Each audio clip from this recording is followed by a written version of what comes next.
Hi friends, మా marriage అయ్యి 13 years అయింది. ఈ 13 ఇయర్స్లో నేను గత 10 ఇయర్స్ నుండి మా మ్యారేజ్లో కొత్త మెట్టెలు తీసుకుంటారు కదా పెళ్లి కూతురికి, ఆ మెట్టెలు 10 ఇయర్స్ నుండి వాడాను. కానీ ఎప్పుడు అవి అరిగిపోలేదు.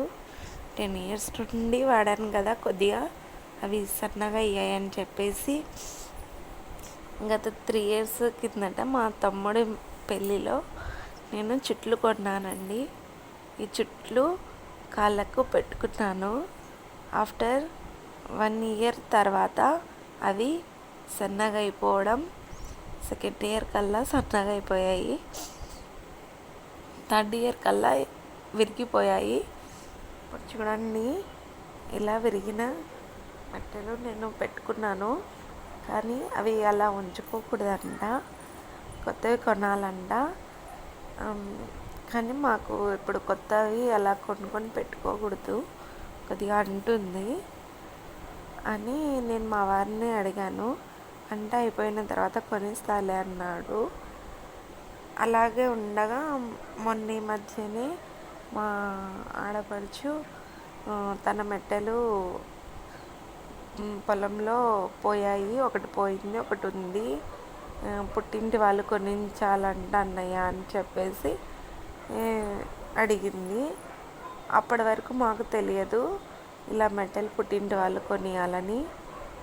ఇంకా మా వారు తన చెల్లెలు అడిగినట్టుగానే నన్ను కూడా మీ వాళ్ళతో కొనిపించుకోమని అన్నాడు. నేను సరే అడుగుతానులే అన్నాను. కానీ మధ్యతరగతి ఆడపిల్లలు ఏ వస్తువు కొనాలన్నా ఇటు భర్త కానీ అటు పుట్టింటి వాళ్ళు కానీ వాళ్ళు కొనించాలి. తనకు తాను సొంతంగా కొనుక్కోవాలంటే ఒక హౌస్ వైఫ్కి చాలా కష్టం. తను ఏదైనా ఒక వర్క్ చేసుకుంటూ ఉంటే తన చిన్న చిన్న అవసరాలు తనే సాల్వ్ చేసుకోగలదు అని నా ఒపీనియన్. ఇలాంటి సమస్యలు మీకు ఎదురైంటే నాతో షేర్ చేసుకోండి, ఇంకా కామెంట్ చేసి చెప్పండి. ఇంకా ఇది ఒక పెద్ద సమస్య కాదు, కానీ 2-3 ఆడపిల్లలు ఉన్న వాళ్ళు ఎలా చేస్తారో కానీ నేను మా అమ్మ వాళ్ళని అడగాలంటే నాకు ఏదోలా ఉంది.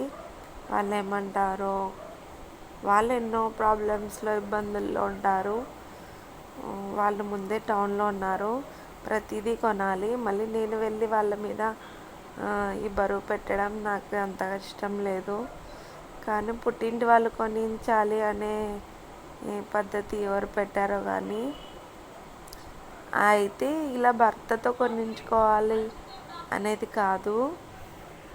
కానీ అందుకే నేను మా వారిని ఇబ్బంది పెట్టలేక, మా అమ్మ వాళ్ళని ఇబ్బంది పెట్టలేక ఆ విరిగిపోయినవి పెట్టుకొని 3 ఇయర్స్ నుండి తిప్పలు పడుతున్నాను.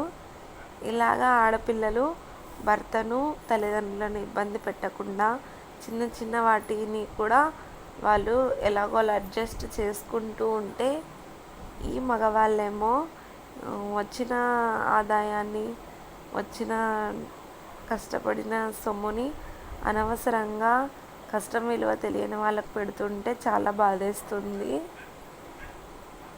అలాగా మా వారు కూడా చేస్తారండి. వాళ్ళ ఫ్రెండ్స్కి కానీ అన్నలకు తమ్ముళ్ళకి అంటూ వేరే వాళ్ళకి వేలకు వేలు తగలేస్తుంటారు. మేమేమో ఇంట్లో లేడీసు 10 రూపీస్ మిగిలిన ఎంతో సంతోషపడతాము. కానీ వాళ్ళు రూపాయలను వేలల్లో ఖర్చు చేస్తారు.